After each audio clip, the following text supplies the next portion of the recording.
Assalamualaikum warahmatullahi wabarakatuh. Alhamdulillahirabbil alamin wassalatu wassalamu ala asyrafil anbiya wal mursalin nabiyina Muhammadin wa alihi wa sahbihi wa man tabi'ahum bi ihsanin ila yaumiddin. Wa asyhadu an la ilaha illallah wahdahu la syarikalah wa asyhadu anna Muhammadan abduhu wa rasuluh. Qala Allah Ta'ala fi kitabihil karim, ya ayyuhalladzina amanu taqullaha haqqa tuqatih wa la tamutunna illa wa antum muslimun. Amma ba'd. Jelas enggak ucapannya saya, Pak? Kata-kata saya jelas enggak? Kurang ya? Bisa enggak Mas ecoknya dikurangi gitu? Biar enggak terlalu gede gini, biar agak jelas. Tes. Gimana? Mulai jelas? Alhamdulillah. Alhamdulillah, pada kesempatan sore hari ini kita akan membahas sebuah tema yang sangat penting untuk kita pahami dan untuk kita realisasikan, yaitu aku ingin berubah jadi Superman, bukan. Jadi bukan yang dimaksud dengan aku ingin berubah, yaitu berubah menjadi lebih baik, berubah menjadi orang yang soleh, berubah menjadi orang yang bertakwa. Itu harus, sebab kita hidup di dunia tidak akan lama, ya tidak? Kira-kira kamu umurnya berapa? 100? 200? Ada yang bisa memastikan? Insya Allah saya umurnya 1000 tahun, Ustadz. Gak ada di zaman sekarang. Orang yang umurnya 100 tahun aja jarang, ya. Rasulullah mengabarkan umat Islam itu umurnya rata-rata 60 sampai 70 tahun. Itu rata-rata umat Islam. Kamu tahu nggak? Satu hari di sisi Allah berapa? Satu harinya di sisi Allah berapa tahunnya kita? 1000 tahun. Allah berfirman, wa inna yawman 'inda rabbika ka'alfi sanatin mimma ta'uddun. Sesungguhnya satu hari di sisi Allah sama dengan 1000 tahun yang kalian hitung. Satu hari berapa jam? 12 jam. Sehari semalam 24 jam. Kalau satu hari 12 jam. Ya kan? Berarti 12 jamnya Allah sama dengan 1000 tahunnya kita. Ya, 12 jamnya Allah sama dengan 1000 tahunnya kita. Oke.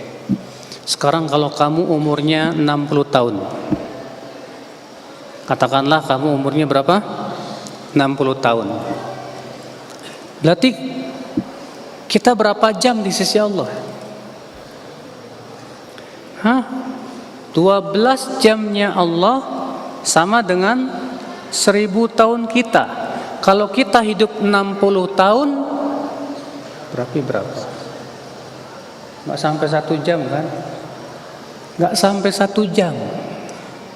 Ternyata kita hidup di dunia di mata Allah nggak sampai 1 jam. Bayangkan sesuatu yang tidak sampai 1 jam kita hidup di dunia. Sementara nanti kita hidup di akhirat berapa jam? Selamanya. Yang masuk surga selamanya, yang masuk neraka selamanya. 1000 tahun, 2000 tahun, 1.000.000 tahun, 1 triliun tahun. Lebih, tidak terhingga. Bayangkan, untuk 1 jam kita hidup di dunia, di sisi Allah, lalu kita gadaikan kehidupan yang tak terhingga di kehidupan akhirat. Mikir. Orang yang cerdas, ya, orang yang cerdas berpikir bagaimana saya bisa dapat keuntungan untuk selamanya dengan sedikit mengorbankan yang 1 jam. Oke? Kalau kamu bisnis, keluar modal 10 juta, tapi untung 100 juta, mau nggak? Gak apa-apalah, ya. Setahun ini saya rugi dulu, tapi diperkirakan ini setelah setahun saya akan untung 200 kali lipat. Kira-kira kamu sabar nggak untuk setahun itu, Pak? Hah? Kamu harus sabar. Ya udah, nggak apa-apa. 1 tahun saya mau sabar. Setelah itu saya akan untung terus, insya Allah. Kita hidup di dunia, sudah saya sebutkan tadi, tidak sampai 1 jamnya di sisi Allah. Berarti kita harus sabar di dunia daripada sabarnya di mana? Di neraka. Sabar di neraka tidak ada manfaatnya. Sabar di dunia ada manfaatnya. Allah mengatakan ya kepada penduduk api neraka dalam surat At-Tur, "Islauha fasbiru aw la tasbiru sawaun 'alaikum." Rasakan panasnya api neraka ini. Kalian sabar atau kalian tidak sabar sama saja. Coba, insya Allah kalau mahasiswa Unpad sih banyak yang pinter-pinter, Mas. Tapi orang pinter itu hakikatnya bukan yang IQ-nya tinggi, kata Rasulullah. Orang yang pinter itu bukan orang yang matematikanya 10. Kata Rasulullah, yang pintar itu yang banyak ingat mati. Yang mempersiapkan untuk kematian itu orang pintar. Yang sadar bahwa dia hidup di dunia sementara, tidak akan lama. Maka berarti kalau kita menggunakan akal pikiran kita, oh ternyata umur saya tidak akan lama di dunia. Saya juga nggak yakin umur 60 tahun. Nggak tahu, mungkin umur 30 tahun sudah mati. Nggak tahu, mungkin umur 40 tahun sudah kembali kepada Allah, ya nggak? Ya nggak? Iya. Saya punya kakak umur 32 tahun lagi tidur meninggal. Meninggal. Siapa? Maka dari itulah sekarang kita harus berubah. Tidak ada kata nanti. Hati-hati dari kata-kata nanti itu. Jangan Anda katakan, nanti saya berubah. Kapan? Ya nantilah kalau udah lulus. Ya. Yakin udah lulus kamu masih hidup? Ya nanti kalau udah tua, yakin kamu sampai tua? Ingat saudaraku, ya. Kalau kita yakin bahwa kita akan meninggal dunia dan setelah kematian akan ada kehidupan, perjalanan kita hanya kedua titik, ke surga atau ke neraka. Berarti silakan Anda pilih mau kemana, mau ke surga apa ke neraka? Hah? Ada orang milih ke neraka, Pak? Ada nggak? Ada orang yang nggak yakin. Saya punya teman, dia cerita ke saya ini punya teman waktu SD, nggak pernah sholat, udah gede, disuruh sholat nggak mau. Iya. Terus saya bilang ke dia, kamu nggak takut sama neraka? Apa jawabnya? Kan neraka enak, di situ banyak perempuan cantik. Kan neraka enak. Ya Allah. Bayangkan, Pak. Karena tidak beriman dengan neraka, tidak beriman kalau setelah kematian akan ada kehidupan. Maka dari itulah, saudara-saudaraku, sekarang juga mari kita berubah. bagaimana kita ingin berubah.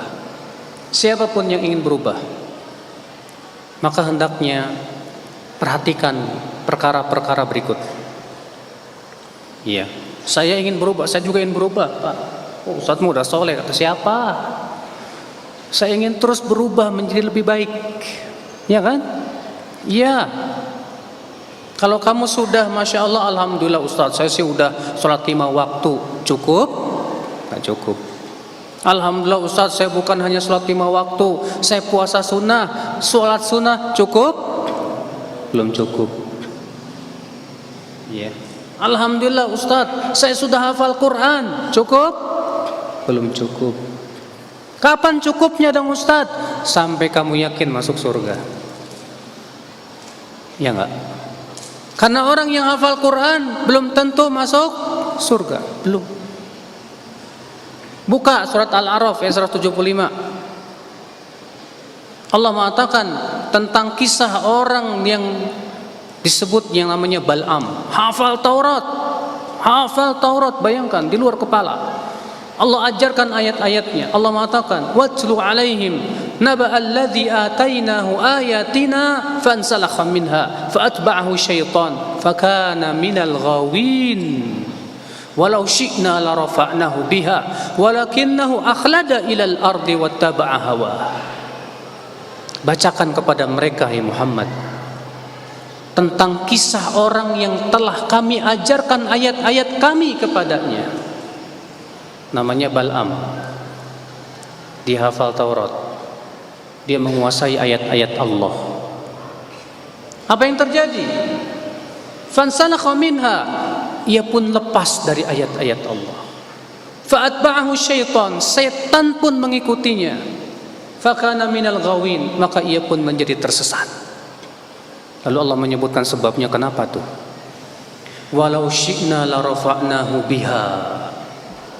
Kalaulah kami kehendaki, kami akan angkat ia dengan ayat-ayat kami, kami akan muliakan ia dengan ayat-ayat kami itu. Walakinnahu akhlada ilal ardi wattaba'a hawa, akan tetapi sayang dia condong kepada dunia dan mengikuti hawa nafsu itu.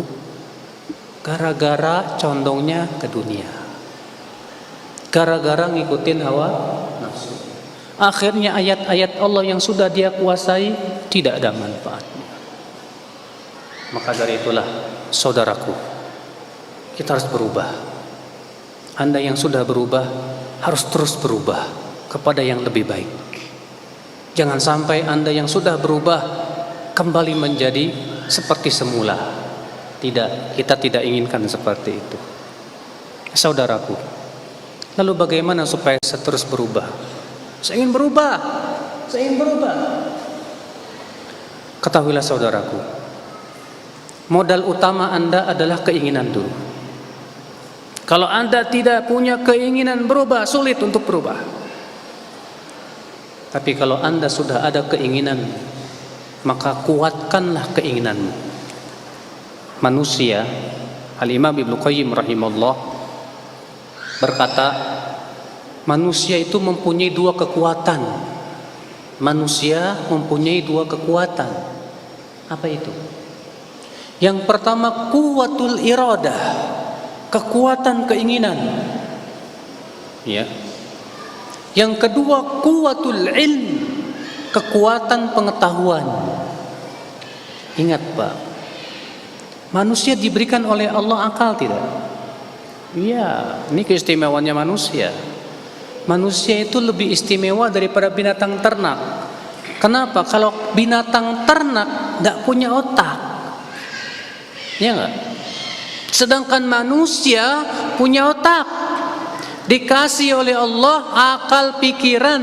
Dengan akal pikiran itu Allah perintahkan untuk mencerna, mikir. Ya. Gunakan kekuatan itu. Berarti kita punya dua kekuatan saudaraku. Apa itu kekuatannya? Yang pertama, kekuatan keinginan. Kalau keinginannya lemah, kira-kira bisa berubah? Enggak. Iya. Ya sih tahu itu nggak boleh, tapi gimana ya? Nah kan keinginannya lemah gitu Pak. Tahu dia punya kekuatan pikiran ada, dia bisa berpikir itu nggak boleh. Dia tahu dengan keilmuannya itu sebetulnya benar, tapi nggak ada keinginan. Kalau nggak ada keinginan sulit berubah. Atau keinginannya kuat, tapi tidak punya kekuatan ilmu yang bisa membedakan mana hak mana batil. Bisa berubah? Tidak bisa juga. Berarti dua kekuatan ini gunakan saudaraku. Gunakan.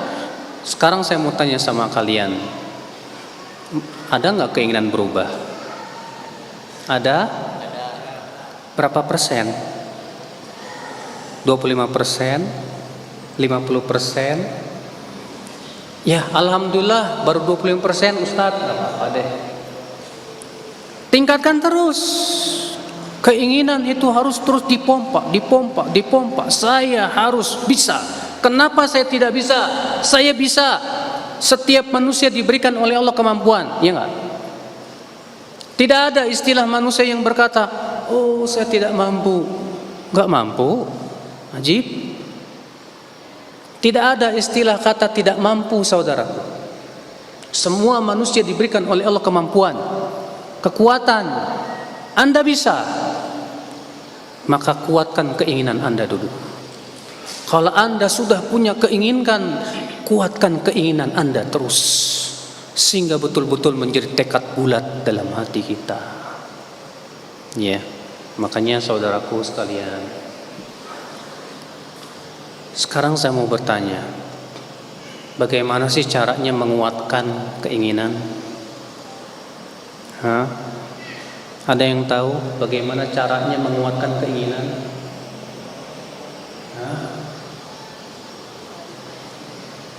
Cita-cita itu termasuk keinginan enggak Pak? Cita-cita itu termasuk keinginan. Cuma masalahnya supaya keinginan itu jadi cita-cita gimana caranya? Apa? Dengan ingat janji apa? Kita ingat sama janji Allah yang kita berikan kepada Allah. Kapan kamu janji sama Allah? Masya Allah. Saudaraku, itu bagus.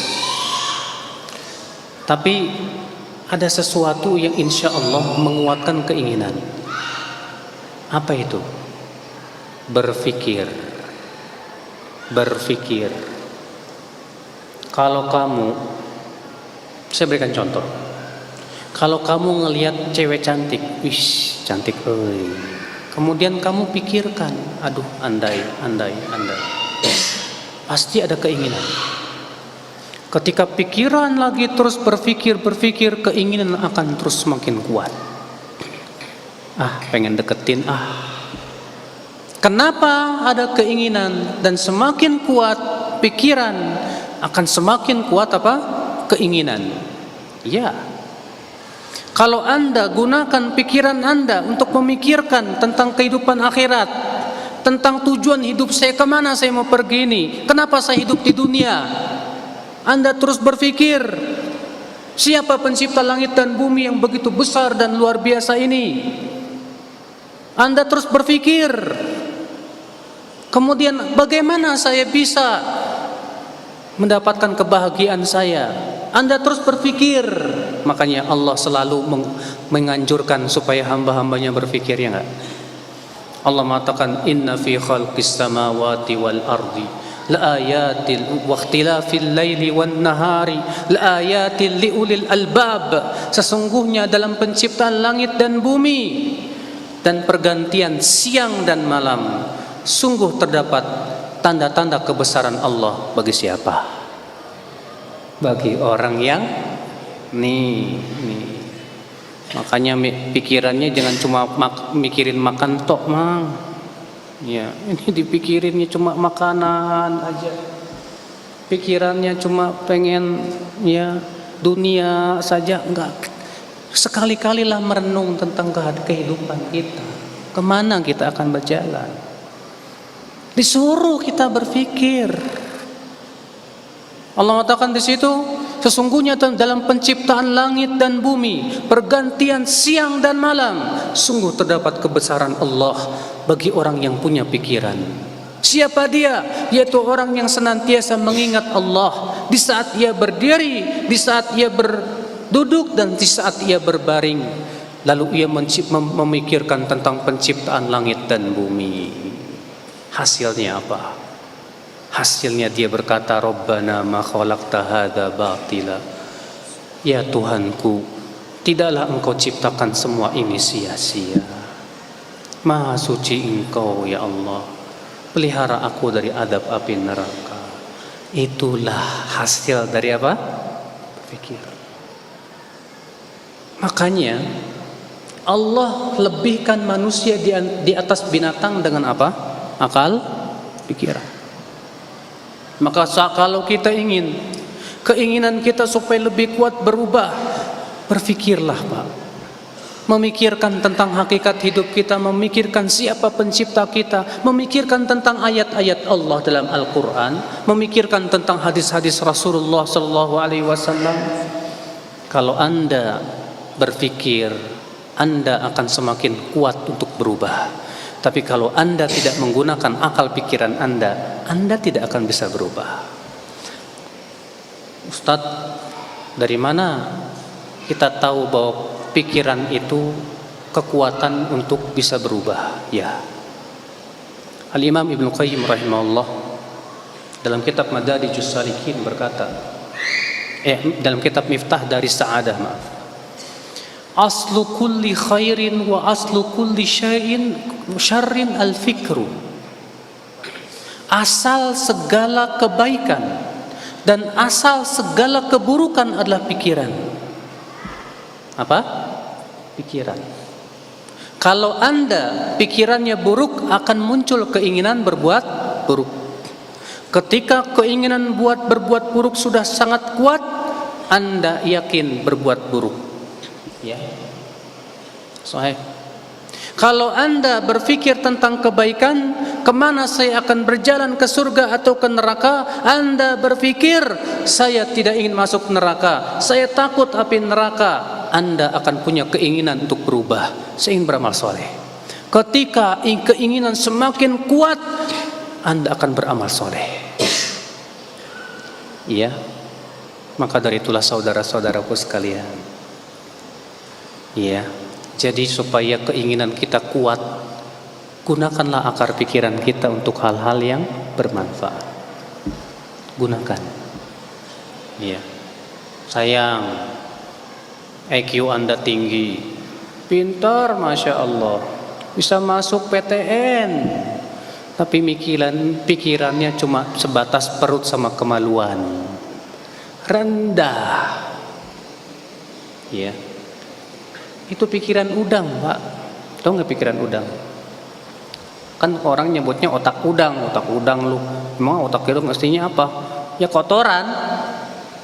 Ya kalau kita pikirannya kotoran isinya, maunya mikir mau berzina, pengen pacaran, pengen kenal si cewek dan yang lainnya, ini otak udang, Pak. Kotor pikirannya, ngeres pikirannya. Sehingga maunya apa? Nonton video porno. Pikirannya apa? Selalu bukan kebaikan. Kenapa? Saya katakan ini otak udang. Otaknya penuh kotoran. Kita tidak ingin seperti itu. Kita ingin otak kita berpikir tentang kebaikan. Iya, coba lihat tubuh kita. Dada, kepala Allah jadikan di atas. Perut, kemaluan Allah jadikan di bawah. Subhanallah. Semua yang berhubungan dengan dada dan kepala mulia. Tempatnya iman di dada, tempatnya ilmu di dada, di kepala. Dan semua yang berhubungan dengan perut dan kemaluan rendah. Kalau cuma mikirin cuma kuliner, mikirin cuma pengen kawin dan yang lainnya, rendah. Maka saudaraku sekalian, Saya ingin hanya ingin sebatas memberikan mukadimah aja dulu. Bahwa ternyata pikiran itu asal dan sumber munculnya keinginan.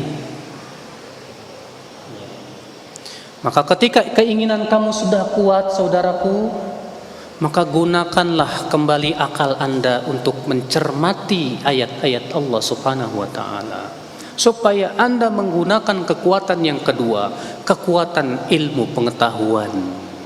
Kalau Anda gunakan dua kekuatan ini, keinginan dan kekuatan ilmu dan pemikiran, insya Allah Anda bisa berubah. Kenapa tidak? Anda akan bisa berubah. Oke, ini poin yang pertama. Jadi poin yang pertama apa? Agar kita bisa berubah, gunakan dua kekuatan yang ada pada diri kita. Apa itu? Yang pertama kekuatan keinginan. Yang kedua, gunakan kekuatan ilmu dan pengetahuanmu. Iya, tahu nggak? Syahwat itu selalu bertabrakan dengan akal. Akal yang sehat akan berpikir bahwa syahwat itu tidak baik untuk kehidupan.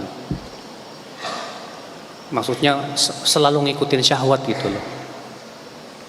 Orang yang berpikir secara cerdas, dia akan tahu maksiat itu semuanya tidak baik untuk kehidupan.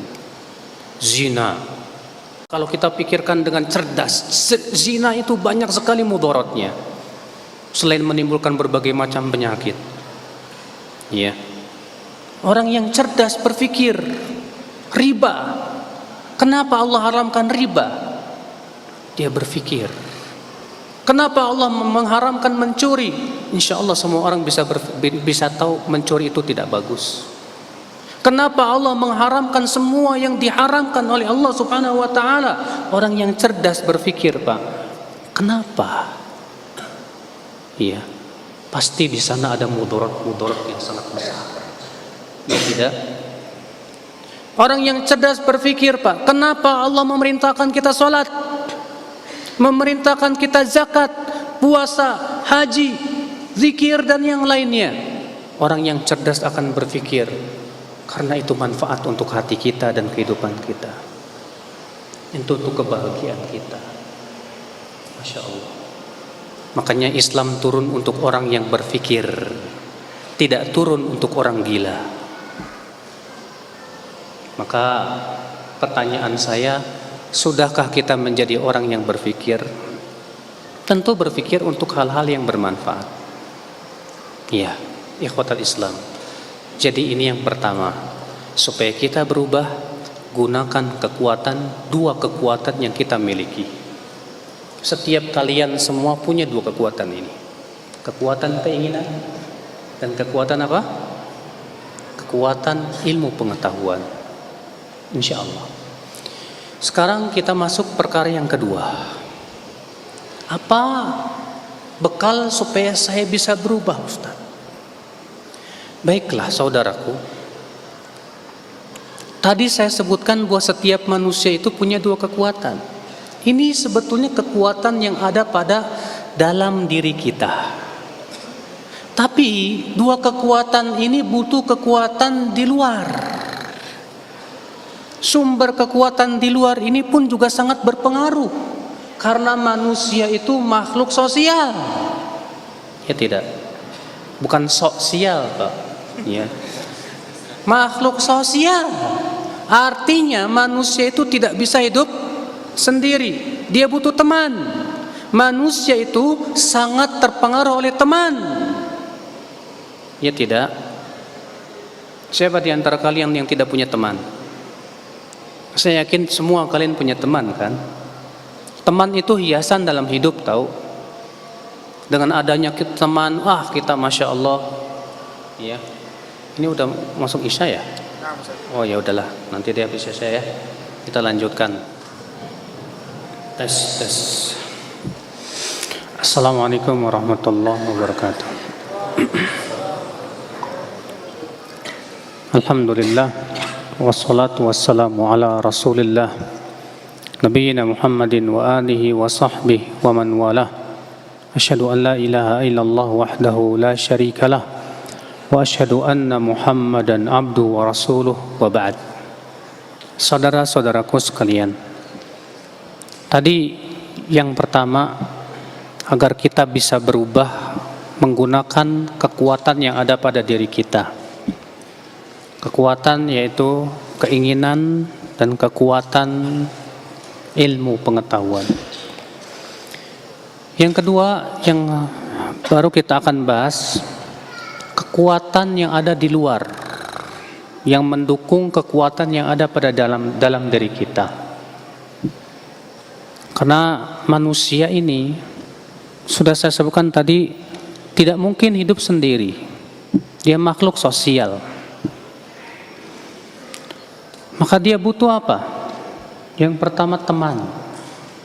Tapi teman yang seperti apa yang bisa yang menyebabkan dia kuat untuk berubah? Tidak sembarang teman. Maka dari itu penting dia memiliki teman yang bisa memberikan kepada dia motivasi dan kekuatan dalam kebaikan.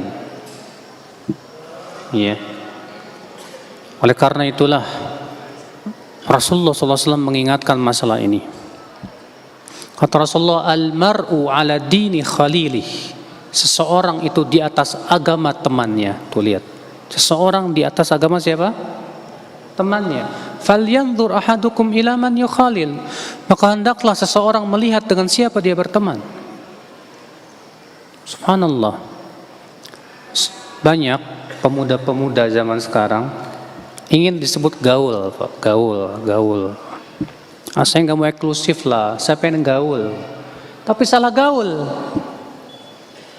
Akhirnya apa? Bergaul dengan siapa saja, tidak peduli apakah temannya yang akan memasukkan ia atau mengajak dia ke surga atau ke neraka. Tidak. Orang berpikir, orang yang cerdas, pasti dia ingin mencari teman yang memberikan keuntungan buat dia di dunia dan akhirat. Tapi orang yang kurang cerdas, yang dia pikirkan ego. Saya ingin disebut gaul. Saya ingin bergaul dengan siapa saja. Tak peduli apakah akan memasukkan ke surga atau ke neraka. Tidak. Ini orang kurang berpikir, Pak. Orang yang berpikir itu, saya ingin berteman dengan teman yang bisa memasukkan saya ke surga, yang membantu saya perubahan dalam hidup ini. Oleh karena itulah saudaraku, dalam surat Al-Furqan Allah mengkisahkan tentang penduduk api neraka yang menyesal dia masuk neraka gara-gara temannya.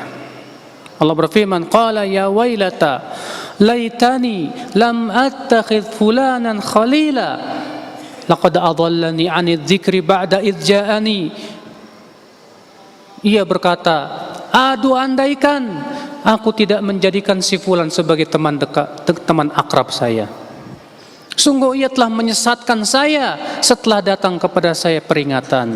Wah, nyeselnya di neraka. Kalau nyeselnya di dunia masih enak, Pak. Masih ada perbaikan. Nyeselnya di neraka. Na'udzubillah. Maka dari itulah saudaraku, bertemanlah dengan orang yang bisa mendukung Anda kepada kebaikan. Bertemanlah dengan orang yang senantiasa memotivasi Anda kepada kebaikan. Adapun kalau kamu punya teman, kalau kepada kebaikan digembosin, kalau kepada keburukan dikasih semangat, ini penyakit. Jauhi udah. Jaga jarak dengan dia. Kadang kan pemuda itu, di antara hal yang menghalangi dia dapat hidayah apa coba di antaranya? Takut kehilangan teman. Aduh gak enak sama temen. Aduh nanti teman-teman saya bakalan ninggalin saya. Aduh gak pernah berpikir dengan cerdas apakah itu teman-teman bisa memberikan manfaat untuk hidup saya atau tidak. Saudaraku, ya. Maka ini yang kedua. Yang pertama, kekuatan yang ada di luar adalah temanmu. Temanmu akan memberikan perubahan dalam hidupmu. Yang kedua, panutanmu. Siapa idolamu di dunia ini? Manusia, apalagi pemuda ya, sangat terpengaruh dengan idolanya.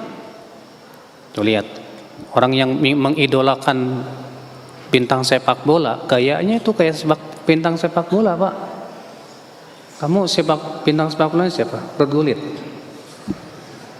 Udah tua tuh ya, udah nggak ada lagi ya. Iya. Siapa sekarang saya nggak tahu. Ronaldo, hah? Wah, saya senang banget sama Ronaldo.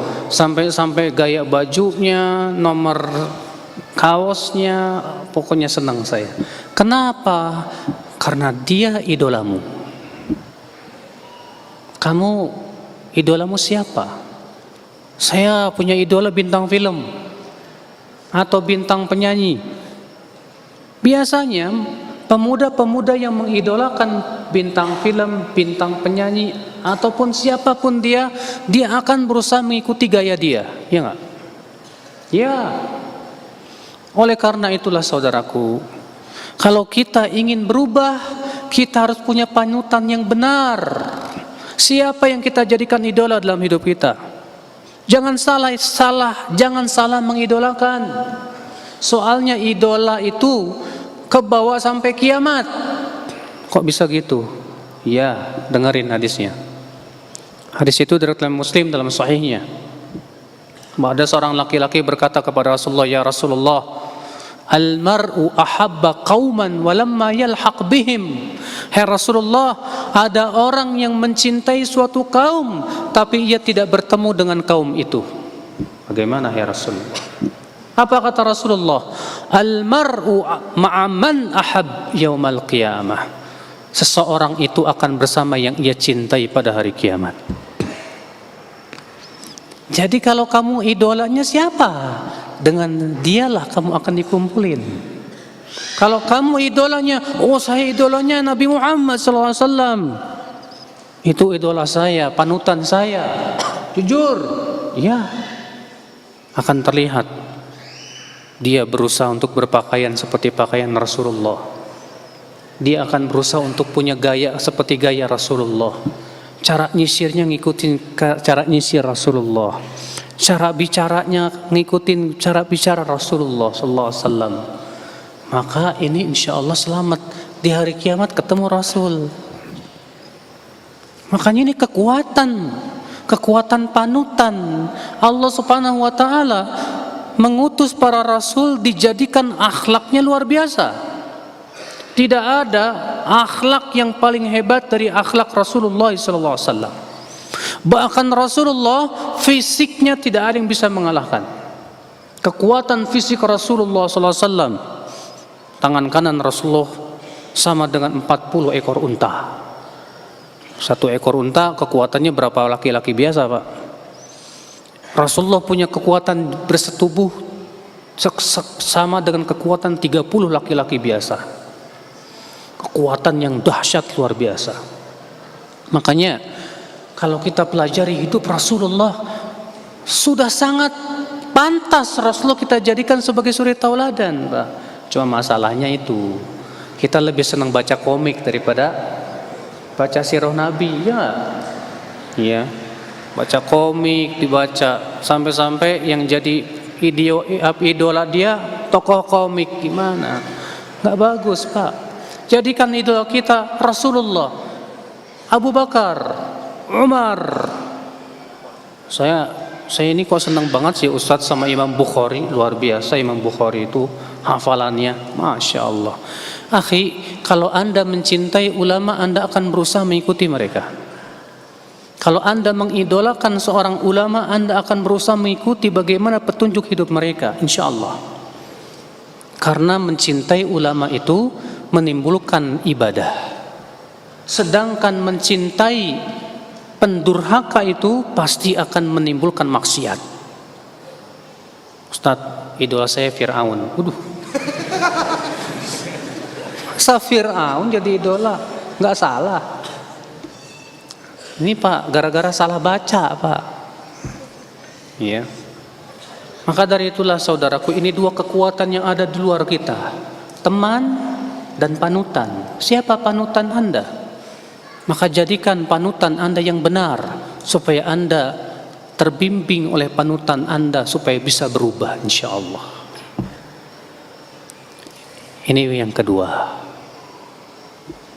Yang ketiga, yang pertama ini kekuatan dari dalam. Oke, apa tadi yang pertama? Kekuatan keinginan dan kekuatan ilmu pengetahuan. Yang kedua, kekuatan dari luar. Apa itu? Teman dan panutan. Yang ketiga, ini yang paling menentukan, yaitu kekuatan yang berasal dari yang di atas sana. Pencipta langit dan bumi, pemegang hati manusia, pengatur alam semesta, yang mengatur segala macam kehidupan manusia, yang hati manusia berada di antara dua jari jemari dia, yang Allah senantiasa bolak-balikan sesuai yang Allah kehendaki. Berarti kekuatan ini sangat menentukan, Pak. Kekuatan supranatural yang tidak mungkin terpikirkan oleh akal manusia. Apabila dia sudah berkehendak, tak ada yang bisa menolak kehendaknya. Kalau dia berkehendak untuk kita berubah, pasti kita berubah. Allah pasti berikan kekuatan, dan kekuatan Allah super dahsyat. Tidak ada yang bisa mengalahkan dia. Berarti kita butuh dia, Allah. Bagaimana? Berdoa. Minta kepada Allah, ya Allah berikan aku kekuatan, ya Allah. Kuatkan aku untuk senantiasa saya berubah kepada kebaikan. Oleh karena itu Rasulullah SAW mengajarkan sebuah doa kepada seorang sahabat yang mulia, Mu'adz bin Jabal. Tahu kan doanya? Rasulullah bersabda kepada Mu'adz, ya Mu'adz, inni uhibbuk, hai Mu'adz, aku cinta kamu. La tada'anna dubura kulli salatin an taqul, jangan kamu tinggalkan setiap di belakang salat untuk mengucapkan doa ini. Allahumma a'inni ala dzikrika wa syukrika wa husni ibadatika. Ya Allah, bantu aku ya Allah untuk selalu mengingatmu. Bantu aku ya Allah untuk mensyukuri nikmatmu. Bantu aku ya Allah untuk memperbaiki ibadahku kepadamu. Kita butuh bantuan dia. Setiap hari kita ucapkan iyyaka na'bud wa iyyaka nasta'in. Apa artinya? Hanya kepada Engkau ya Allah aku beribadah, dan hanya kepada Engkau ya Allah aku minta pertolongan. Kenapa Allah sebutkan setelah ibadah minta pertolongan? Kata para ulama, karena ibadah berat. Berat apa? Lagi enak-enak bobo, tahu-tahu adzan. Mau pergi ke masjid, aduh berat. Anehnya jogging 10 kilo kuat, Pak. Ke masjid 200 meter nggak kuat. Ibadah berat, ya kan? Berat. Puasa Ramadan berat. Memenati Allah berat. Kenapa? Karena dalam hati manusia, dalam diri manusia ada dua keburukan, syahwat dan hawa nafsu. Dua kekuatan ini yang seringkali menghalangi seseorang untuk ibadah. Maka Allah mengatakan wa iyyaka nasta'in, dan hanya kepada Engkau aku minta tolong ya Allah. Artinya ya Allah, tolong aku untuk bisa ibadah kepada Engkau ya Allah. Tolong aku ya Allah untuk bisa menjalankan perintah-perintah-Mu. Tolong aku ya Allah untuk bisa meninggalkan larangan-larangan-Mu. Tolong aku ya Allah. Kalau Engkau tidak tolong aku tidak akan mampu ya Allah. Makanya kalau adzan berkumandang hayya 'alas shalah, jawabnya apa? Apa hubungannya hayya 'alas shalah dengan la haula wala quwwata illa billah? Kenapa kalau dipanggil hayya 'alas shalah jawabnya la haula wala quwwata illa billah? Artinya la haula wala quwwata illa billah apa? Tidak ada daya dan upaya kecuali dengan izin Allah. Artinya aku tidak akan bisa menyahut panggilan salat ini kecuali dengan izin Allah. Dia yang memberikan aku kekuatan untuk melangkahkan kakiku ke masjid. Itu dia. Makanya la haula wala quwata illa billah hakikatnya adalah minta tolong kepada Allah supaya Allah kuatkan kita untuk bisa melaksanakan sholat. Minta tolong kepada Dia. Dia yang memegang hati kita, saudaraku. Dia yang menentukan keinginan kita, saudaraku. Dia yang menentukan kekuatan kita, saudaraku. Maka kalau Allah tolong kita, siapapun tidak ada yang bisa menghalanginya. Ini kekuatan yang paling luar biasa, yang paling dahsyat. Yang ketiga ini, apa itu? Minta tolong sama Allah. Oke, berarti lengkap 3. Dari dalam diri kita, dari luar diri kita, dan Dia yang dari atas, yang menolong kita. 3 inilah yang membuat kita bisa berubah. Bisa apa? Berubah. Tapi ada tapinya, Pak. Ada musuh di luar yang selalu merongrong. Musuh ini tidak ingin kita berbuat baik. Musuh ini paling tidak suka kalau kita berubah kepada kebaikan. Musuh ini nggak pernah tidur lagi. Musuh ini selalu memperhatikan hati kita. Kalau lalai, kita dikasih was-was sama dia. Kalau zikir, dia ketakutan. Siapa musuh itu, Pak? Iblis dan bala tentaranya. Ini masalahnya, Pak. Sudahlah, di dalam diri kita ternyata juga ada syahwat, ada hawa nafsu. Ustadz, kenapa sih Allah menciptakan syahwat kepada kita? Karena memang di sana ada maslahatnya, Mas. Syahwat makan, syahwat tidur, syahwat menikah, ada manfaatnya. Kamu kenapa mau makan? Karena ada syahwat. Kenapa Allah ciptakan syahwat makan? Supaya kamu bisa hidup. Bayangkan kalau kamu nggak ada syahwat makan, mau makan malas, lama-lama apa? Mood, mati, ya kan? Ya. Allah ciptakan syahwat kepada lawan jenis. Kenapa, Pak? Karena untuk keperluan meneruskan keturunan. Kalau kamu nggak ada syahwat alias impoten, tahu kan impoten? Ya, nggak ada syahwat sama perempuan, ngelihat perempuan Allah, tapi ngelihat laki-laki, wow, naudzubillah. Ya, ya, nggak ada keturunan, udah habis, punah manusia, punah manusia. Tapi Allah ciptakan syahwat kepada dalam jenis untuk melestarikan hidup manusia. Betul? Sahih. Ada syahwat kepada harta. Supaya apa? Supaya manusia mau mencari duit. Karena ada syahwat harta itu untuk kemaslahatan hidup dia. Rupanya Allah ciptakan syahwat itu ada maslahat-maslahatnya. Tapi syahwat ini pun mudarat kalau tidak diikat oleh syariat.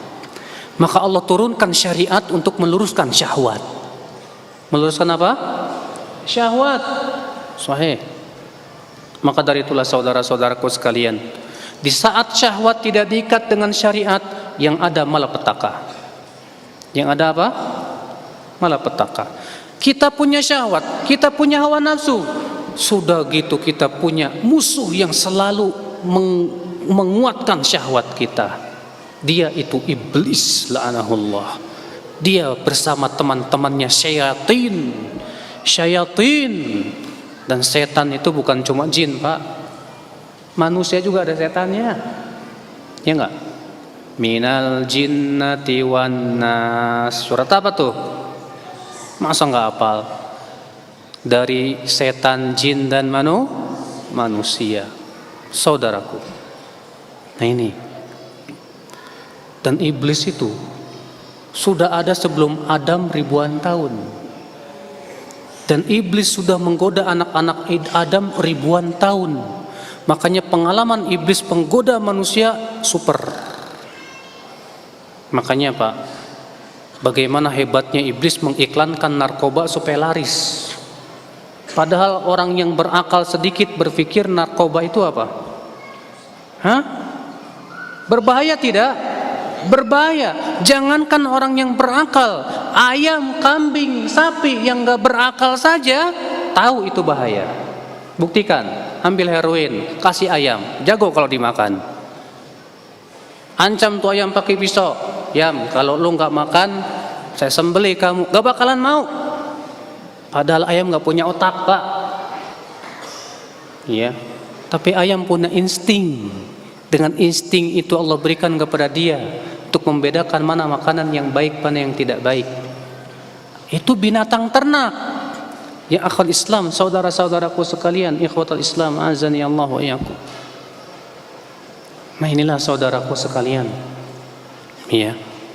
Maka dari itulah iblis la'anahullah datang untuk menjadikan akal pikiran manusia itu tidak berfungsi. Dengan cara apa? Berbagai macam cara dia menggoda manusia. Manusia itu banyak sekali kelemahan-kelemahannya yang dimasuki iblis itu. Iya. Beda-beda. Ada orang kelemahannya cewek nih, masuk lewat pintu perempuan, dijadikan dihiaskan perempuan ini cantik benar di mata dia. Akhirnya jatuh cintrong. Karena jatuh cinta, udah pikirannya mikirin dia terus. Supaya apa? Tidak ingat kepada Allah. Ya kan? Iyalah. Siapa yang ini kebanyakan mahasiswa nggak di sini nih? Kamu sekelas sama perempuan nggak? Hah? Pasti kan? Ya. Dan yang namanya sekelas sama perempuan, perempuan sekelas sama laki-laki, dengan banyak melihat, lama-lama jadi cantik, benar nggak? Pertama melihat biasa, kedua melihat biasa, ketiga melihat biasa, keempat, kelima, manis juga ya. Mulai, makanya iblis masuk dari pandangan mata. Karena pandangan mata itu jendela hati. Istilahnya orang Indonesia apa? Dari mana datangnya lintah? Dari sawah turun ke kali. Dari mana datangnya cinta? Dari mata turun ke hati. Tuh bener. Ya. Maka dari itu saudaraku, iblis tahu ini kelemahan manusia, mata. Ya. Di saat mata diumbar, semua dilihat, hatinya tidak bisa terjaga. Karena dari pandangan mata akan berubah jadi pikiran. Sementara kepikiran itu pokok dan sumber keinginan. Kalau antum matanya tidak dijaga, lihat mata, lihat lagi kepikiran. Mikirin dia. Terus iblis pun menghembus-hembuskan dari luar. Indahnya, kamu kalau nggak deketin nanti disamber sama laki-laki lain. Cepetan deketin. Akhirnya apa yang terjadi? Jadi niat. Jadi berupa apa? Keinginan. Iblis. Maka Allah menutup pintu ini. Allah mengatakan apa? Wa qul lil mu'minina yaghuddu min absarihim. Katakan kepada kaum mukminin, hendaklah mereka menundukkan pandangan mereka. Susah kan?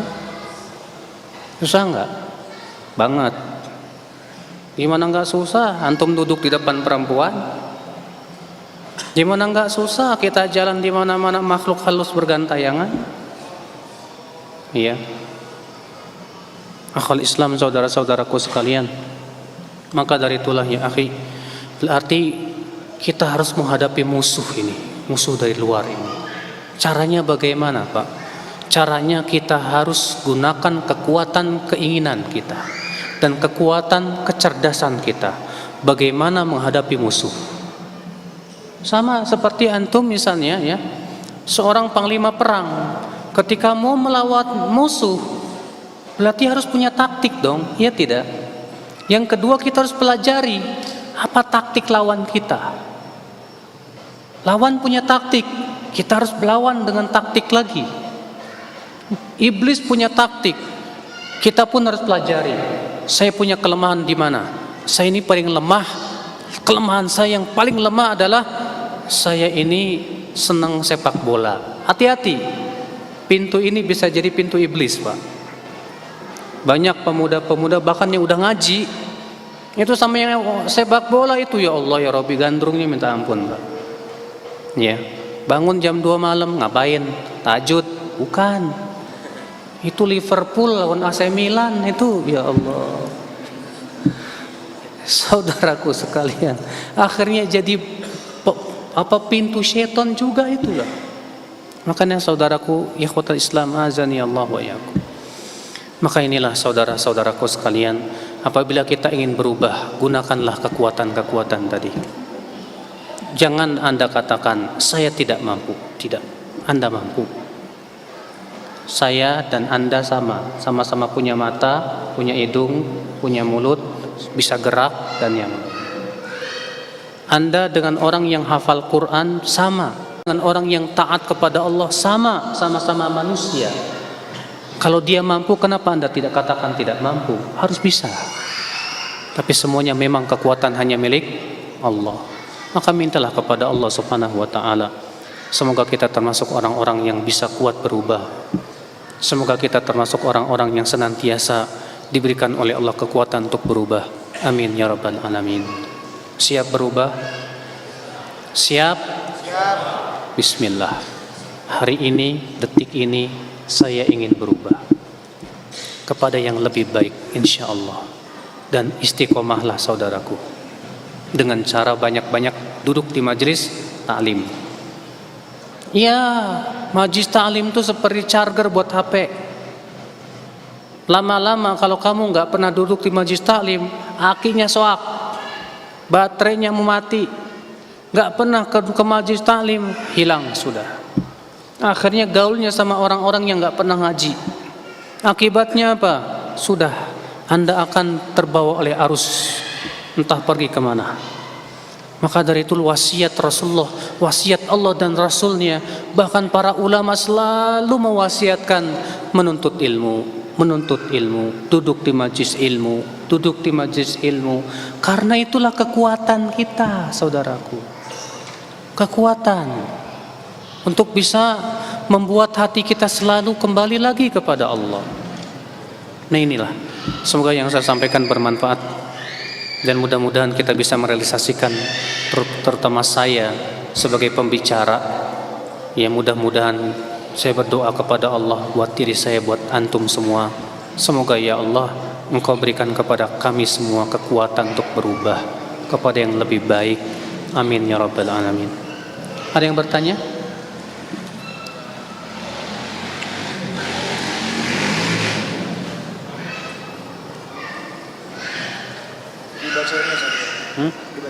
Terserah.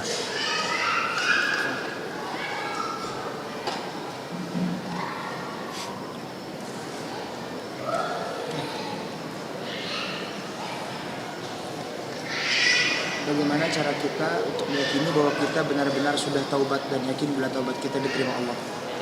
Ada yang bertanya, bagaimana caranya kita tahu bahwa kita sudah benar-benar bertaubat? Dan kita tahu bahwa taubat kita benar-benar sudah diterima oleh Allah Subhanahu wa taala. Saudaraku, kalau Anda ingin tahu taubat Anda benar-benar, coba tanya bagaimana perasaan Anda ketika Anda mengingat maksiat yang dulu Anda lakukan. Kalau kamu ketika ingat maksiat dulu, malu rasanya, nyesel rasanya, kenapa saya udah lakukan itu? Anda berarti memang bertaubat. Tapi kalau kamu ingat maksiat, di hati Anda berkata, kapan bisa lakukan gitu lagi ya? Anda belum bertaubat. Karena taubat itu, kata Imam Nawawi ya, syaratnya 3. Yang pertama apa? Menyesali. Tanda orang menyesal itu ketika dia ingat maksiatnya dulu, sakit hatinya. Aduh, ya Allah, ya sedih, ya sedih. Kenapa saya dulu berbuat maksiat? Itu tandanya, Pak. Tapi kalau orang yang dia tinggalkan tapi hatinya merasa tidak menyesal, bahkan dia berharap suatu ketika bisa balik lagi. Atau setidaknya dia bangga kalau dahulu saya pernah jadi preman. Bangga kalau dahulu dia pernah jadi mabuk-mabukan. Dia belum menyesal. Dia belum bertaubat kepada Allah Subhanahu wa taala. Jadi taubat itu kata Imam Nawawi yang pertama apa? Menyesal. Tanda menyesal kalau kita ingat maksiat yang dulu kita lakukan, hati kita apa? Sedih. Ya, gak enak. Itu berarti Anda memang sudah bertaubat. Alhamdulillah.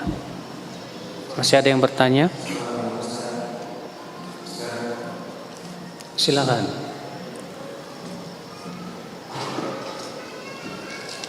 Silakan.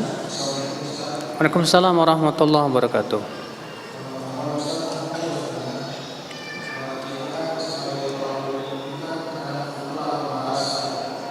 Apa? Futur.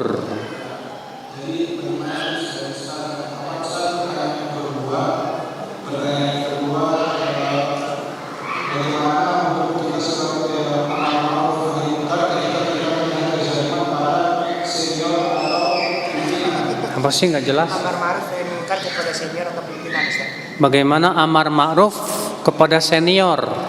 Oh, Masya Allah. Gimana kalau kita futur yang pertama ya? Menghadapi futur. Tahu nggak futur? Futur tahu kan? Ada yang nggak tahu? Futur itu artinya lemah dari amal. Tadinya semangat, terus apa? Lemah, males.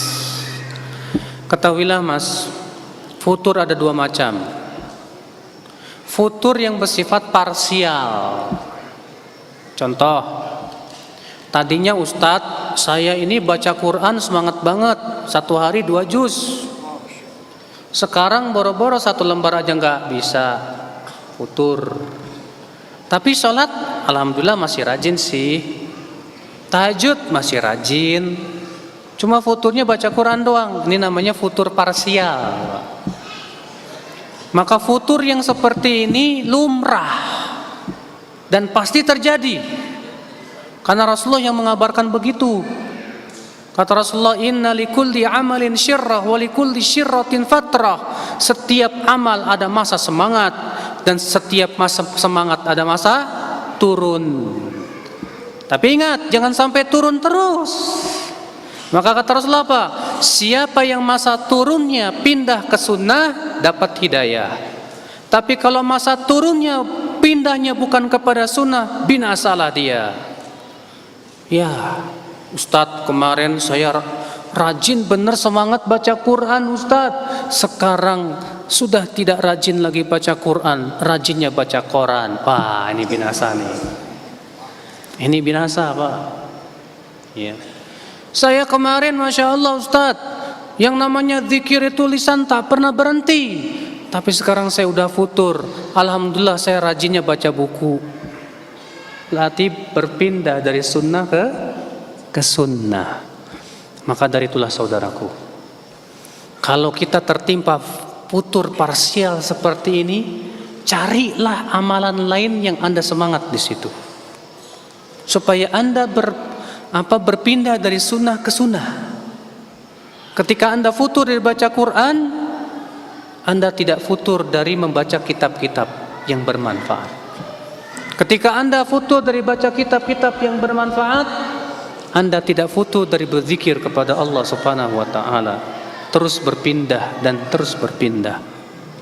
Nah, kalau seperti itu bagus. Kata Rasulullah, ia sudah dapat hidayah. Tapi kita berusaha untuk kembali menguatkan lagi Pak sesuatu yang telah lemah itu. Nah, ini futur yang bersifat parsial. Ada lagi futur yang bersifat keseluruhan. Semua amal malas. Mau sholat malas, baca Quran malas, baca zikir malas, ya, tahajud malas, mau ngapa-ngapain malas, senangnya maksiat. Wah, futur ini akibat maksiat Pak. Ini futur akibat apa? maksiat. Maka kalau kita ternyata mau berbuat taat malas, tapi kalau mau berbuat maksiat semangat, itu akibat maksiat yang pernah kita lakukan. Karena kata para ulama, maksiat itu menelurkan maksiat lagi. Maksiat itu akan menjatuhkan kita kepada maksiat yang lain. Maka dari itulah, bagaimana kalau kita temukan seperti itu, Ustadz? Caranya banyak istighfar. Terus istighfar, ya Allah ampuni dosa saya, ya Allah ampuni dosa saya, astagfirullah wa atubu ilaih. Banyak istighfar kepada Allah. Insya Allah kalau antum banyak istighfar, minta ampun kepada Allah, kembali Allah berikan kekuatan sama antum. Wallah. Dan itu saya rasakan sendiri, Mas. Di saat saya baca Quran sudah kok lemah, ya Allah, akhirnya saya banyak istighfar pada Allah, minta ampun terus sama Allah. Tiba-tiba kekuatan ada dari hati saya untuk baca Quran. Allah berikan kekuatan dari istighfar itu, Pak. Wallah. Itu mujarab, Pak. Iya. Makanya istighfar itu kekuatannya dahsyat sekali untuk kehidupan kita. Ini yang pertama. Yang kedua tadi, gimana ingkarul mungkar kepada siapa? Kakak kelas, atasan. Tentu beda dengan mengingkari kepada sebaya atau adik kelas. Kakak kelas kalau dinasihatin sama adik kelas biasanya egonya naik, Pak. Egonya apa? Naik. Lalu bagaimana kita berpikir caranya gimana yang paling bagus untuk bisa memberikan nasihat kepada kakak kelas? Masih banyak 1000 cara di zaman sekarang. Bagaimana menyampaikan kepada dia nasihat tanpa dia tahu kalau yang memberikan nasihat Anda? Sebab kalau dia tahu kamu yang memberikan nasihat, marah.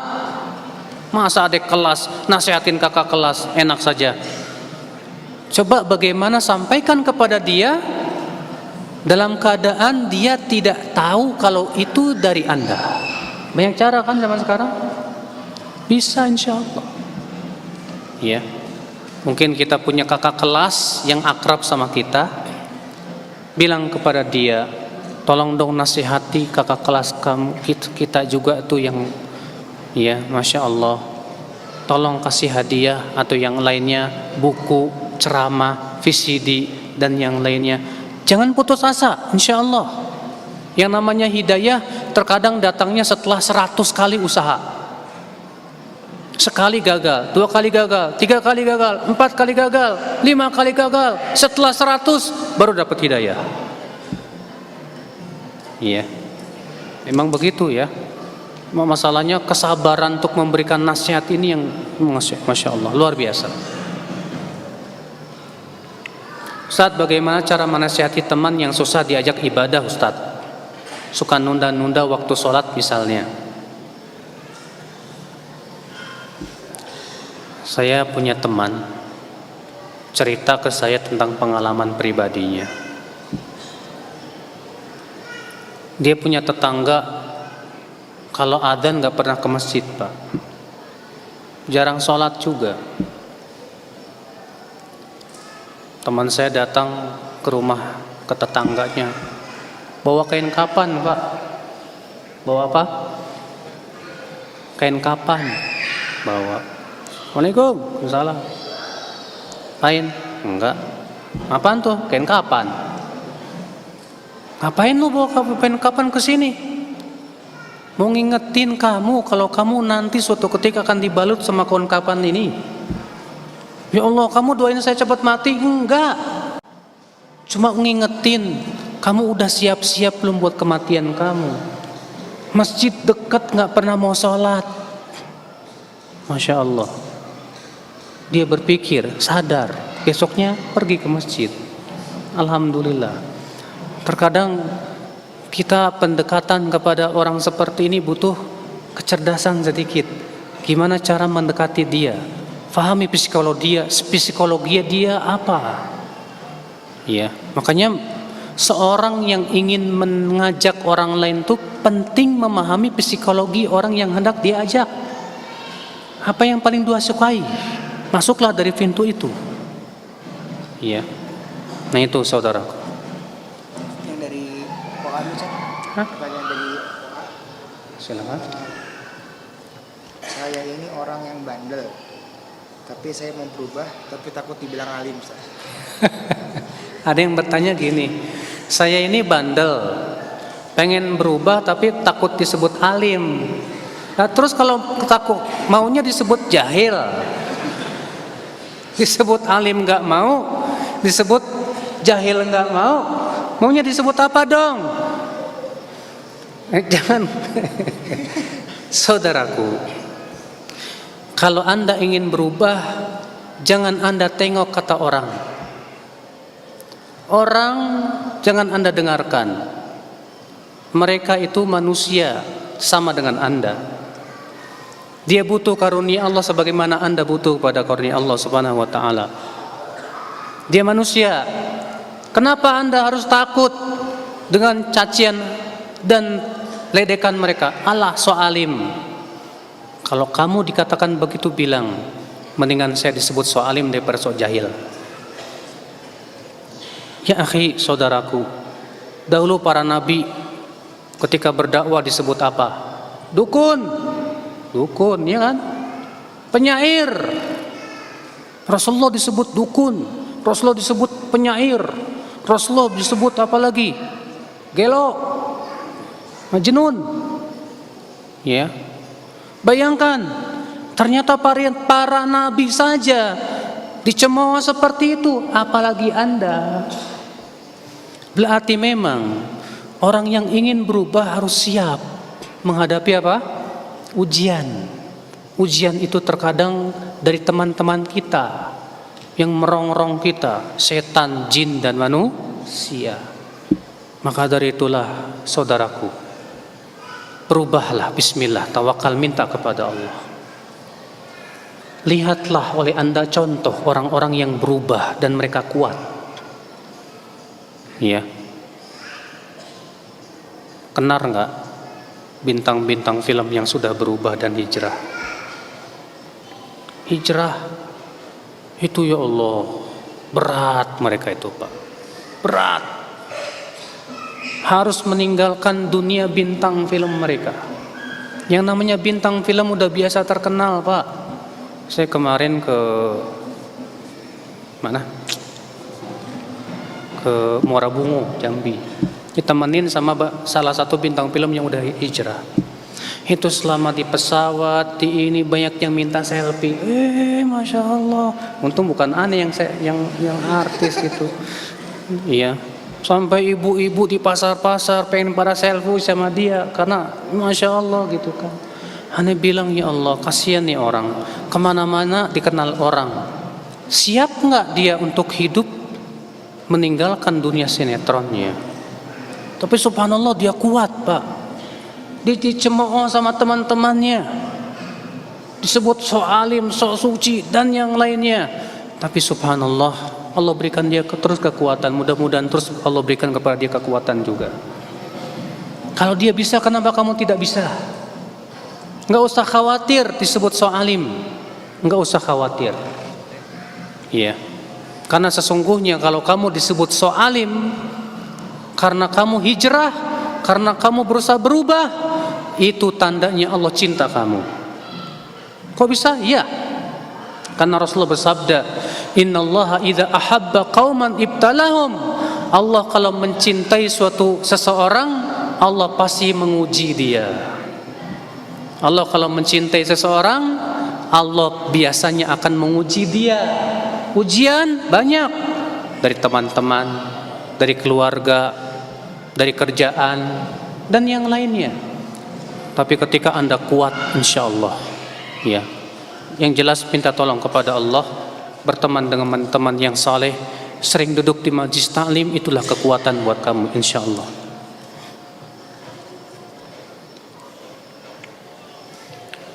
Mau apa sih ini?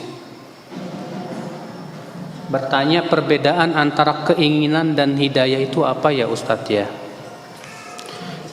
Hidayah itu ada dua macam. Hidayah ilmu dan hidayah taufik. Hidayah apa? ilmu. Yang kedua apa? Hidayah taufik. Apa itu hidayah ilmu? Hidayah ilmu itu kamu diberikan kemauan untuk duduk di majelis taklim, mempelajari ilmu, ini halal, ini haram. Oh, tahu deh, alhamdulillah. Yang kedua hidayah taufik. Apa itu hidayah taufik? Yaitu kamu diberikan kekuatan oleh Allah untuk mengamalkan ilmu. Jadi hakikat hidayah taufik itu apa? Kekuatan keinginan untuk berbuat ketaatan. Ketika kamu diberikan kekuatan keinginan untuk berbuat ketaatan, itu berarti kamu diberikan hidayah oleh Allah. Tapi hidayah apa? Taufik. Taufik kepada apa yang Allah cintai dan ridhai. Ya. Jadi keinginan itu adalah, ya, kalau kamu punya keinginan yang kuat kepada kebaikan dan keinginan kamu selalu kepada kebaikan, itu hidayah taufik dari Allah Subhanahu wa taala. Karena yang memegang hati manusia hanyalah Allah Subhanahu wa taala.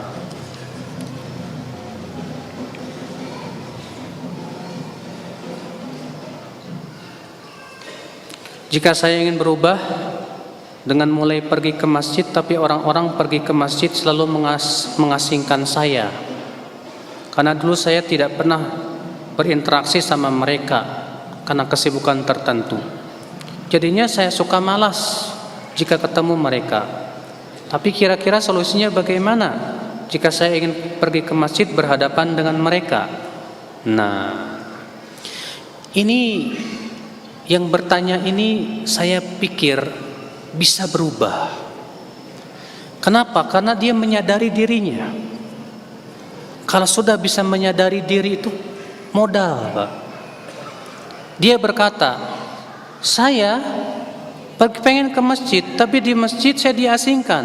Karena dia sadari, karena saya kurang berinteraksi dengan mereka. Dia sadar kekurangannya. Kalau kita sudah bisa menyadari kekurangan, Masya Allah, berarti langkah selanjutnya memperbaiki kekurangan itu. Memperbaiki apa? Kekurangan itu, Pak. Iya. Saya dahulu kurang berinteraksi dengan mereka, sehingga saya pergi ke masjid, mereka mengasingkan mereka. Maka jangan Anda biarkan kekurangan Anda itu terus pada diri Anda. Maka Andalah yang harus memulai berinteraksi dengan mereka. Karena Anda pula yang memulai untuk tidak berinteraksi dengan mereka. Berarti Anda yang harus berani. Ketemu di jalan, assalamualaikum, senyum, waalaikumsalam, gimana kabarnya, sehat, insya Allah. Kalau antum yang memulai salam, wajah berseri-seri, dia pun senang sama antum. Masalahnya antum selama ini cuek, wajahnya cemberut, gimana sama antum juga akan bisa berinteraksi, Mas? Jangan pikiran kamu harus mereka yang mulai, salah. Tapi pikiran kita harus saya yang mulai. Karena dulu saya memang tidak berinteraksi dengan mereka. Sekarang saya harus berubah. Beranikan diri. Assalamualaikum akhi. Di masjid tegur mereka, assalamualaikum akhi. Setelah disalamin, nggak mau ngucapin salam juga, cuek juga. Ya sudahlah. Yang penting saya berubah karena Allah, bukan karena mereka. Disinilah keikhlasan sangat dibutuhkan. Iya, sabar. Insya Allah suatu ketika Anda sabar, Anda diberikan kepada orang yang akan mencintai Anda ikhlas karena Allah. Sahih. Iya. Lihat, mungkin dia cuek sama Anda karena dia ingin melihat bagaimana sih kesungguhan Anda ke masjid. Kalau kamu semakin rajin ke masjid, lama-lama dia akan tersenyum kepada Anda. Masya Allah, rupanya dia bersungguh-sungguh ingin berubah. Akhirnya lama-lama dia tersenyum kepada Anda, insya Allah.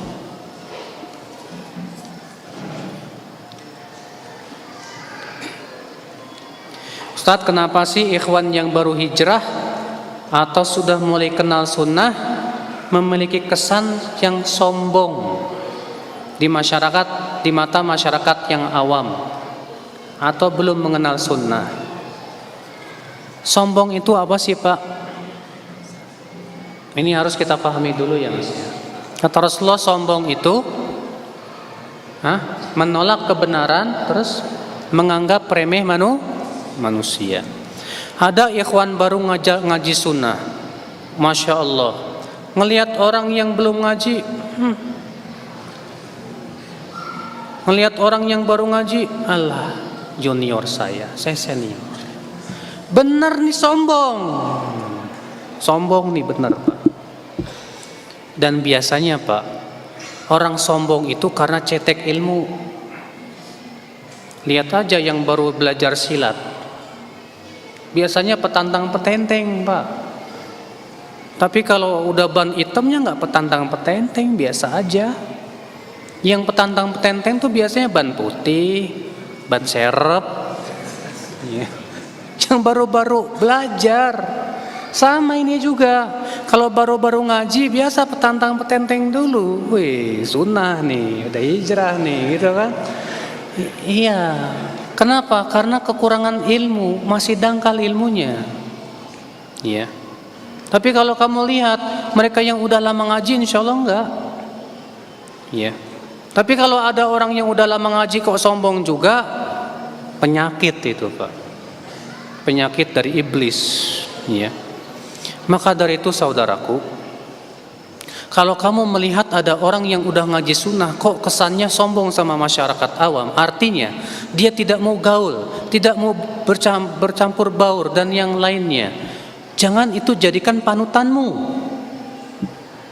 Dan jangan salahkan sunnah yang ada pada dia. Karena sunnah tidak mengajarkan demikian. Itu kesalahan individunya. Itu kesalahan dia. Panutan kita Rasulullah sallallahu alaihi wasallam. Memang musibah Pak. Ada ikhwan dapat hidayah gara-gara dapat ketemu ikhwan yang tawadu dan akhlaknya bagus. Alhamdulillah banget Pak. Yang musibahnya ada orang baru ngaji ketemunya sama ikhwan yang akhlaknya bengal. Waduh, musibah. Hampir futur wallah. Hampir futur. Sampai ada seorang teman ya cerita ke saya, Ustadz, saya dulu baru pertama-tama ngaji sama antum hampir futur Ustadz. Kenapa Pak? Bayangin saya setiap datang dipelototin sama dia, kayak saya hantu saja. Gara-gara saya nggak berjenggot, gara-gara saya nggak di atas mata kaki, dipelototin dari ujung rambut sampai ujung kaki. Kalau bukan saya ingat, ya sama Allah saya pukul itu orang, kata dia. Nah ini memang ada tipe-tipe seperti ini. Maka dari itu kamu jangan jadikan ini sebagai patokan kamu. Ini individu.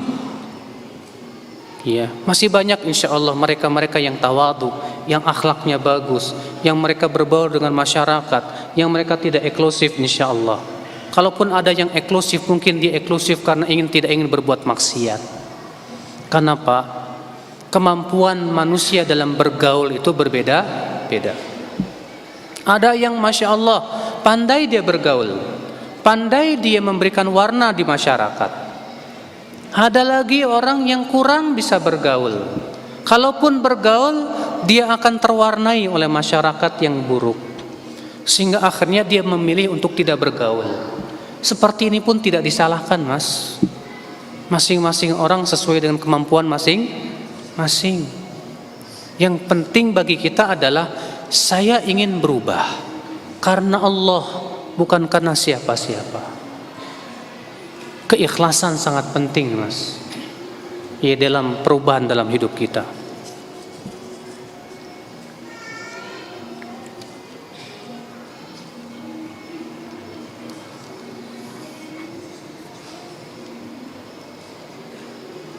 Ketika saya belum memiliki iman ya, yang mendukung saya untuk berbuat kebaikan, maka apa yang harus saya lakukan Ustadz?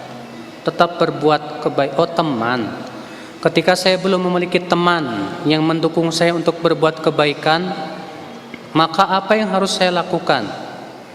Tetap berbuat kebaikan atau terus mencari teman? Dua pilihan yang sebetulnya bisa digabung.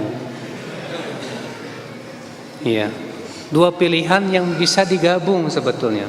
Tetaplah Anda berbuat kebaikan. Sebetulnya teman tuh banyak, Pak, banyak. Asal kamu mau datang ke majelis taklim, banyak teman-temanmu itu. Iya kan? Cuma mungkin sifatmu itu terlalu pasif. Kurang bisa bergaul dengan orang.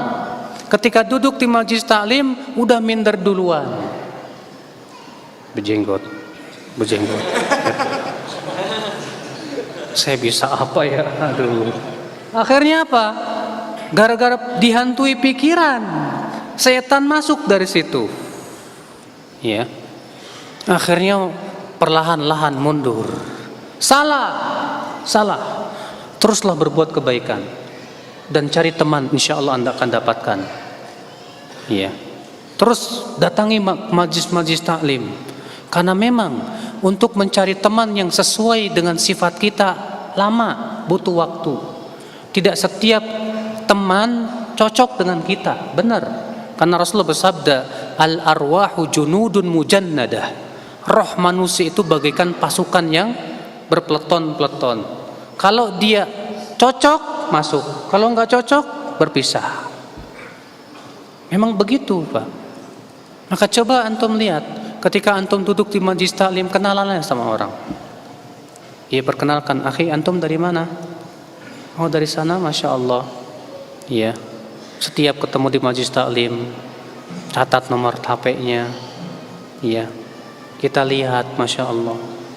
Kan berkenalan itu termasuk sunnah, tidak, Pak? Ya.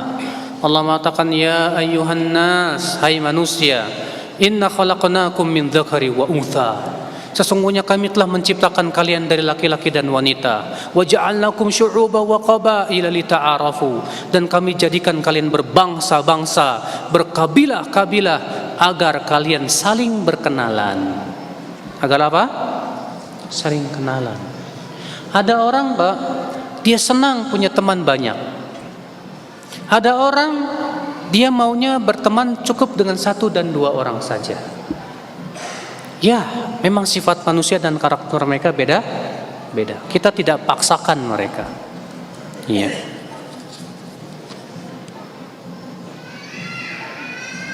Bagaimana caranya kita mencintai Allah, Ustaz? Ada pepatah orang Indonesia yang mengatakan, tak kenal maka tak sayang. Kalau Anda ingin sayang, kenalilah. Kalau cuma ketemu di jalan, siapa namanya? Selesai, belum. Sayang belum muncul. Tapi ketika semakin kenal, masya Allah, ternyata sifatnya bagus, ternyata orangnya nyenengin, ternyata baik hati, ternyata suka bantu, ternyata saya seneng sama dia. Ketika mulai kenal, di situ rasa cinta bersemi. Demikian pula Allah. Kenali Allah. Siapa dia? Bagaimana namanya, sifatnya, perbuatannya, kenikmatannya. Ingat selalu kenikmatan-kenikmatan yang Allah berikan kepada kita. Iya.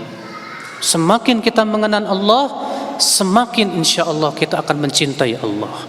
Tapi semakin kita kurang kenal Allah, semakin kurang kita mencintai Allah subhanahu wa ta'ala.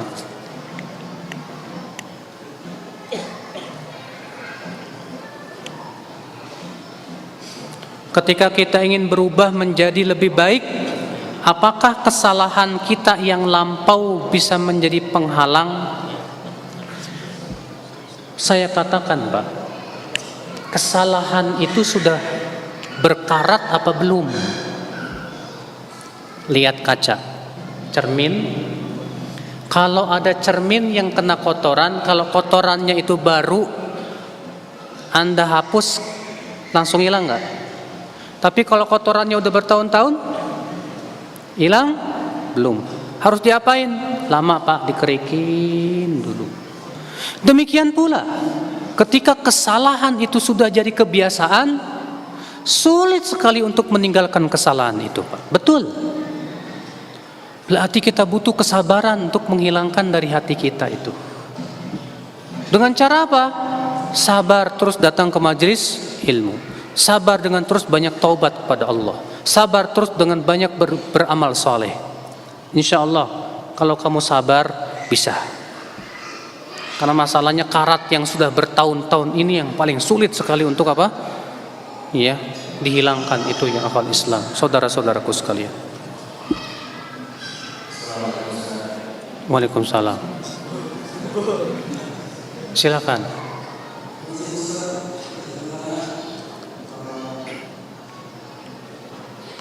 Jadi Ustaz, kalau misalnya ada teman yang menjual kita terus kita maafkan dia, apakah kita lepas dari dosa? Apa teh? Ada orang yang menzalimi kita, kemudian kita maafkan dia, apakah dia terlepas dari dosanya? Kalau ada orang yang menzalimi kita, kemudian kita maafkan dia, apakah dia lepas dari kesalahan kita? Dosa dia ya. Oke. Dia taubat nggak? Baik, Anda memaafkan, tapi dia taubat nggak sama Allah? Nah. Dia berbuat zolim kepada Anda dan pernah menzolimi Anda. Anda berkata, udah saya maafkan. Tapi masalahnya, dia tidak taubat sama Allah. Dia tidak bertaubat kepada Allah. Tetap Allah akan balas kezolimannya. Tapi masalah hubungannya dengan Anda, mungkin Allah maafkan. Tapi antara dia dengan Allah, masalahnya dia belum bertaubat kepada Allah. Makanya kezaliman kepada manusia itu taubatnya harus dua, kepada Allah dan minta maaf kepada orang yang dizalimi. Kalau orang yang dizaliminya sudah memaafkan tapi kita tidak taubat kepada Allah, tetap Allah akan kejar pada hari kiamat. Faham Pak? Alhamdulillah. Bagaimana cara kita menentukan prioritas? Misal jika besok hari ada tugas kuliah sehingga harus dikerjakan malam ini juga. Tapi malam ini juga ada kajian. Mana yang harus saya pilih Ustadz? Pertama, Anda harus memilih mana yang sifatnya fardu ain dan mana sifatnya fardu kifayah. Anda harus tahu. Anda kuliah, ada tugas dari besok harus dikumpulkan. Wajib dan menjadi kewajiban Anda sebagai seorang penuntut ilmu. Kalau enggak, Anda akan diberikan sanksi misalnya. Tapi ini kajian juga bagus lagi. Gimana ya Ustadz? Mana yang harus saya lakukan? Coba Anda masih pikirkan. Baik, kajian sampai jam berapa? Cuma sampai jam 8:30 misalnya. Oke, 8:30 sampai jam 12 masih bisa dikerjakan? Bisa. Sebetulnya kalau kita pikir-pikirkan bisa Pak. Cuma masalahnya kita yang nggak bisa ngatur waktu. Kajian paling lama 1,5 jam, 2 jam selesai. Sementara malam masih panjang. Sorenya kemana aja? Nah, kalau kita tidak bisa mengatur waktu, kita akan berkata, gimana ini? Tapi kalau kita sudah terbiasa mengatur waktu, kita insya Allah bisa Pak. Bisa karena biasa. Karena nggak biasa, nggak bisa. Tapi Ustadz, ini benar Ustadz, saya nggak bisa. Kalau saya ngaji, saya nggak bisa melaksanakan tugas keesokan harinya. Kalau nggak saya kerjakan, saya nggak bisa ngaji Ustadz. Oke, punya teman nggak yang ikut ngaji? Punya, titipin. Tolong teman, ini rekamkan ya. Saya tidak ingin ketinggalan. Itu yang dilakukan oleh Umar bin Khattab di zaman Rasulullah. Kata Umar bin Khattab apa? Kuntu ana wa jarun li natanawa fil ilm. Aku dahulu sama tetanggaku saling bergantian untuk datang ke Rasulullah menuntut ilmu. Hari ini aku pergi ke Rasulullah. Sorenya aku pulang memberitahu apa yang aku dapatkan dari Rasulullah. Besok dia pergi ke Rasulullah. Sorenya dia pulang memberitahu apa yang ia dapatkan ilmu dari Rasulullah. Anda punya teman, gunakan teman Anda. Akhi, temanku saya ada, Masya Allah, tugas nih gak bisa tinggalin. Tolong ya dicatat apa yang disampaikan sama Ustadz tadi, dan tolong direkam juga. Di zaman sekarang mah Pak, tidak ada udzur untuk berkata tidak bisa. Alhamdulillah, gampang, teknologi canggih sekarang tuh. Ya enggak? Iya, alhamdulillah. Iya.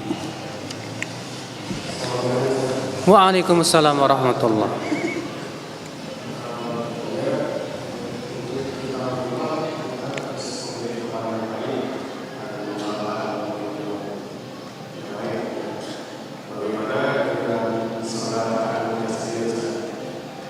Apa katanya?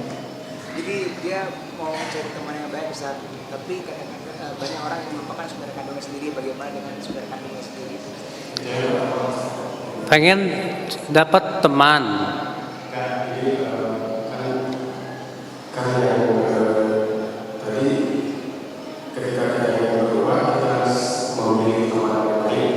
Betul.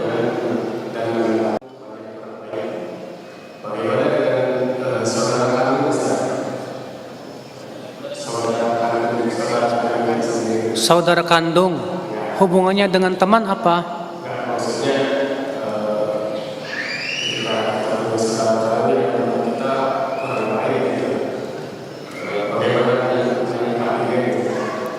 Hubungan dengan saudara kandung kurang baik.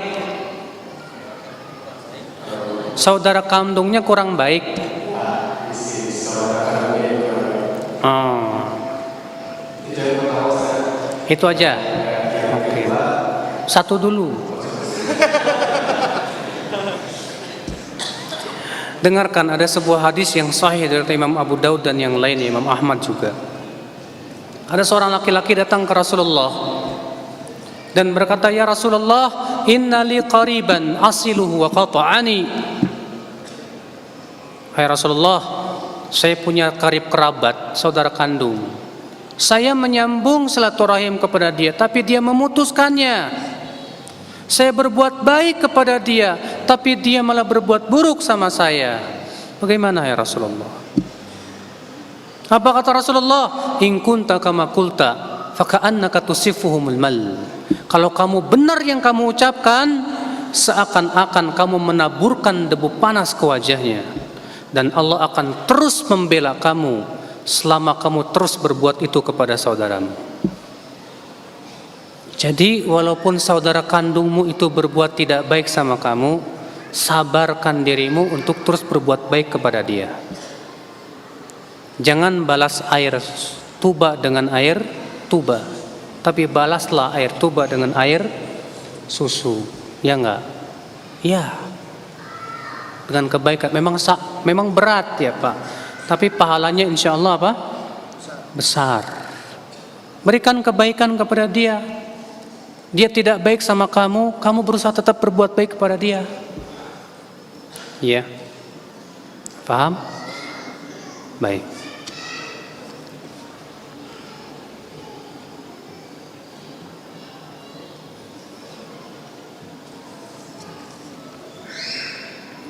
Kita sampai jam 9 aja ya Pak ya. Bagaimana hukumnya menunda sholat karena sedang praktikum atau kuliah?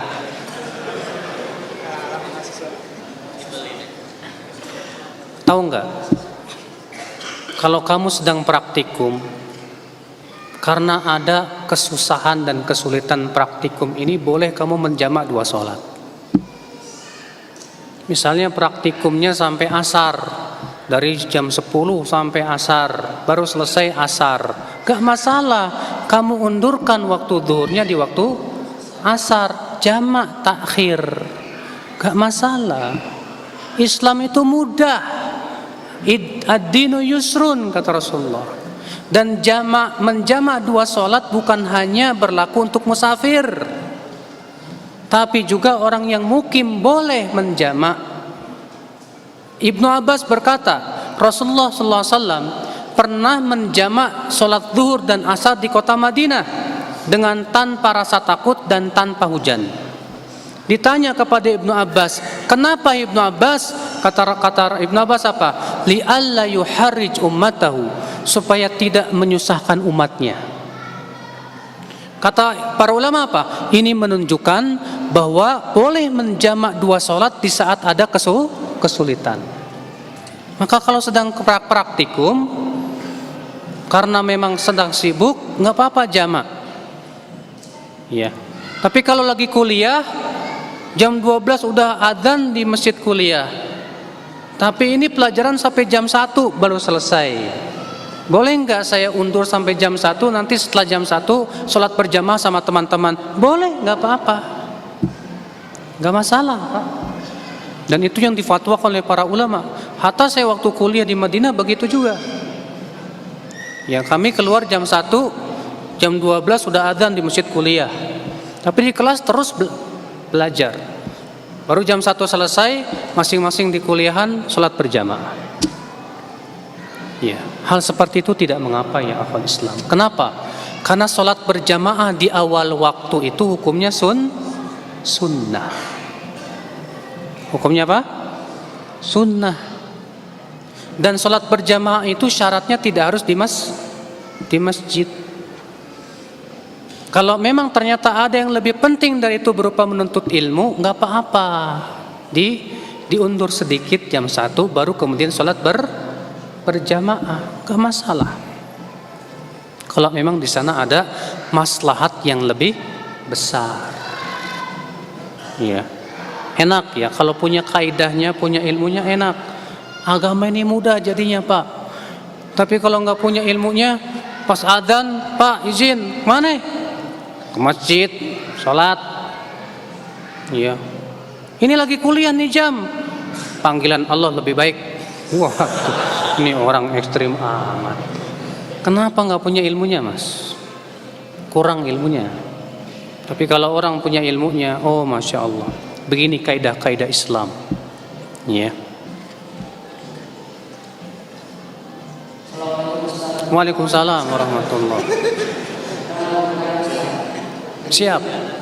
Permasalahannya kita setiap orang itu menjadi lebih baik. Jadi saya tinggal di asrama. Di asrama kami itu satu warga itu ada Nasrani, ada Muslim. Sedangkan ketika sholat subuh itu biasanya selalu terlambat. Nah, jadi kita ingin mendapatkan pahala teman-teman kita. Kita ingin membangunkan mereka untuk sama-sama sholat subuh masjid. Sementara azan sudah berkumandang. Maksud saya kan, manakah kita lebih teriak-teriak membangunkan semuanya sholat subuh atau dibangunkan satu-satu untuk sholat subuh? Kalau kita teriak-teriak pasti mengganggunya Nasrani. Terima kasih. Kalau kamu teriak bangun nggak?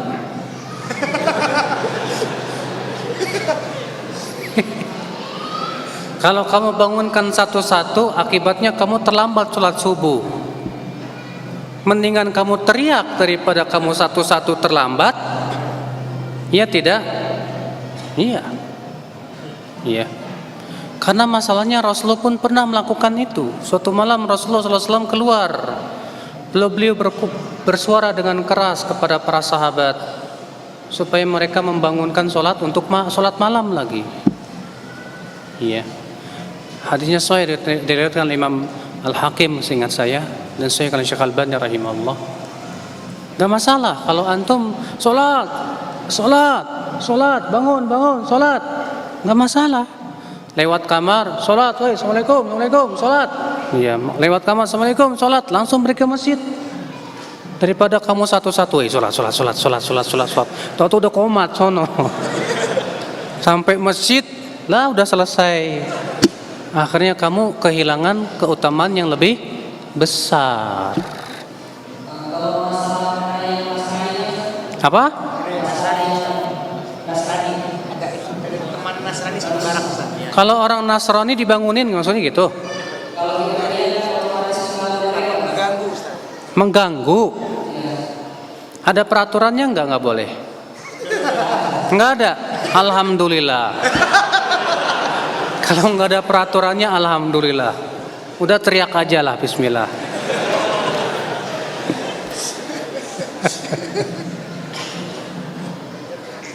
Oke, udah jam 9 kemalaman, Mas. Masih segini ya Robi. Kalau dijawab semua sampai jam 12 malam kali. Baik.